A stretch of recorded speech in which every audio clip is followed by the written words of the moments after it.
Hello guys, మొత్తం చిమ్మ చీకటి ఉంది. కారు చూపిస్తుండు. ఏంది ఏం అర్థమైతలేదు. ఏడిపోతున్నా అనుకుంటున్నావా? చాలా అంటే చాలా ఆకలేసింది. ఏదో ఆకలేసిందని ఇక్కడ చాచా దెబ్బ కనిపించింది. ముందుకు సడన్ గా చపాతి అయితే తినబుద్ధి అయింది. చక్కగా బండి పెట్టి లోపలికైతే గుసాయించిన. బ్రదర్ అయితే మినిమం ముందు పెట్టి ఏం కావాలి సార్ అని అడిగిండు. నేనైతే కడాయి చికెన్ రోటీ అని చెప్పేసిన. అంతలో మనోడైతే చిల్లు వాటర్ బాటిల్ తీసుకొచ్చి వెళ్ళాక దాబా అయితే చాలా బాగుంది. నువ్వైతే కూర్చొని తింటావా, నిలబడి తింటావా, పండుకొని తింటావా, అదైతే నీ ఇష్టం. అటు అయితే మొత్తం పండుకొని ఫోన్ కూడా తింటారు. స్టెప్ 1 ఏంటంటే మనకు ఆనియన్ వచ్చేసింది. స్టెప్ 1 ఏంటంటే మనం ఆనియన్ ఫస్ట్ వేసేసుకుని దాని మీద మంచిగా లెమన్ వేసేసి కొంచెం ఉప్పు కూడా వేసి జర కొంచెం టేస్ట్ ఉంటుంది. స్టెప్ 1 పూర్తయ్యే లోపు మొత్తం కడాయి చికెన్ మనం చెప్పిన ఆర్డర్ మొత్తం మనకైతే వచ్చేసింది. మనకైతే వాడు వడ్డించి దాల్చాం. లోపలైతే బాగా అంటే బాగా ఆకలి అవుతుంది అసలుకి.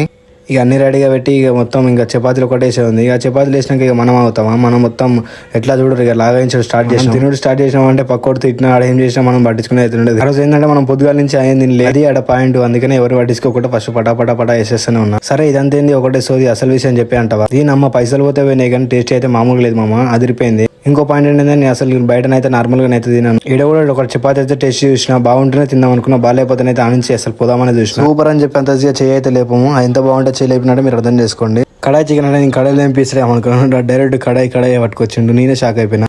కడాయి చికెన్ కన్నా కడాయిలో ఉన్న చికెనే బాగుంది అసలుకి. తోపురాన్ పేట దగ్గర నువ్వు ఎప్పుడైనా చాచా దెబ్బకి అయితే పోయి ట్రై చేయి ఒకసారి. సరే మరి ఉంటా. ఇప్పటిదాకా మన ఛానల్ అయితే సబ్స్క్రైబ్ చేసుకోకపోతే సబ్స్క్రైబ్ చేసుకో. ఇలానే సపోర్ట్ చేయండి గైస్.